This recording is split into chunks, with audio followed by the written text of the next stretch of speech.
Hi, second grade artists. It's Mrs. Chung. We're going to get started on a new project this week. If you can see from the slide stack I shared that the project is called Yoga Frog. I thought that would be kind of fun. The idea of drawing an animal or a frog in a position that people usually stand in during yoga makes it kind of fun for us.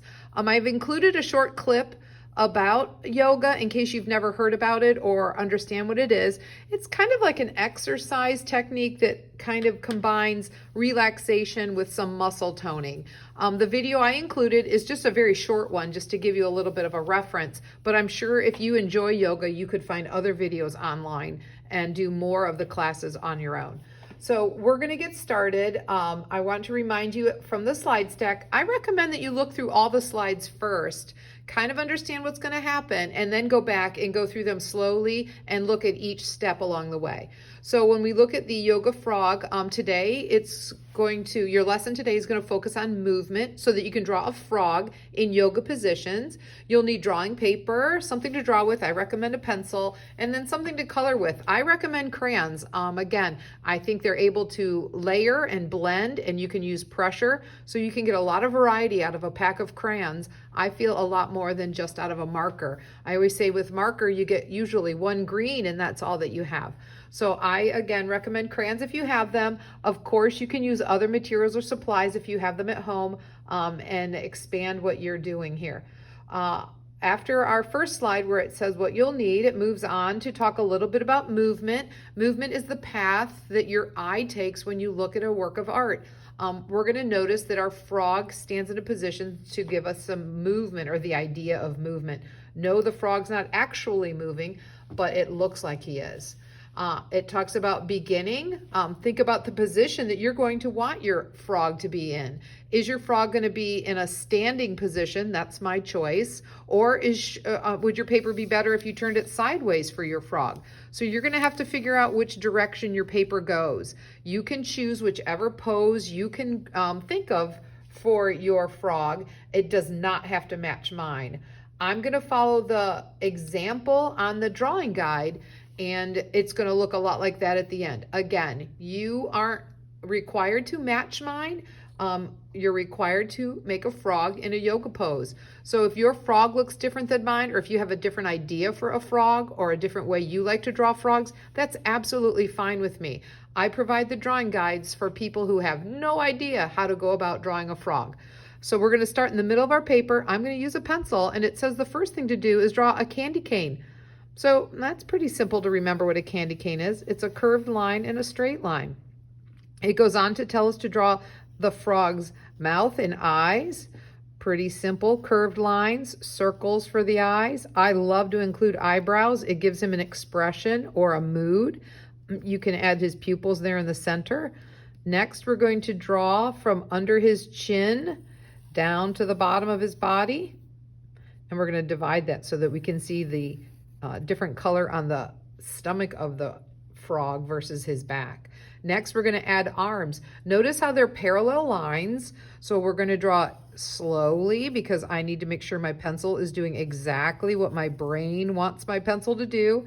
And then we add his little, frog fingers at the end. Next, I'm going to pose it just like you see on the handout. Again, you can choose a different pose. That's fine with me. And again, 3 little frog fingers. Next, we do his frog legs. Aren't they funny? They're so long and skinny. Go slowly so that your pencil lines stay parallel. And then one last pose off to the side. All right, terrific. You've got a finished frog. Next, it talks about adding the environment or the background where your frog is. Our example sheet shows that he's standing out in a lily pad out in a pond. So you can, of course, do that with yours. Or it gives you the idea that could you create a yoga studio? Could you create your living room? Maybe you want your frog in your own bedroom or your own backyard. All of those choices are absolutely fine. And I like to see you using your creative ideas to make your frog live or be where you'd like it to be. If you're following along, you can see that I'm just adding the details that are on the drawing guide, you notice how I made it look like that lily pad is behind the frog because I picked up my pencil when I got near him. I'm going to divide it just like what you see referenced on the drawing guide. If you have other ideas, again, please feel free to make it your own. Notice how I'm making that look like it's behind him by picking up my pencil and not going through the frog. How about some of those cattails? That's what those are called. It's a stick and an oval. Remember, when you're drawing, you should be building almost like you use blocks to construct a castle or a building. You're using basic geometric shapes to build the part of your project. Here comes some clouds. We're drawing cartoons, so it's okay. Our frog is very cartoon-like, so it's okay when our background contains things that are cartoon-like I call them popcorn clouds. So there's another one of those cattails. I'm going to briefly talk a little bit about coloring, and then I'm going to leave you on your own. We're going to talk about how you can use pressure to give different colors with that crayon.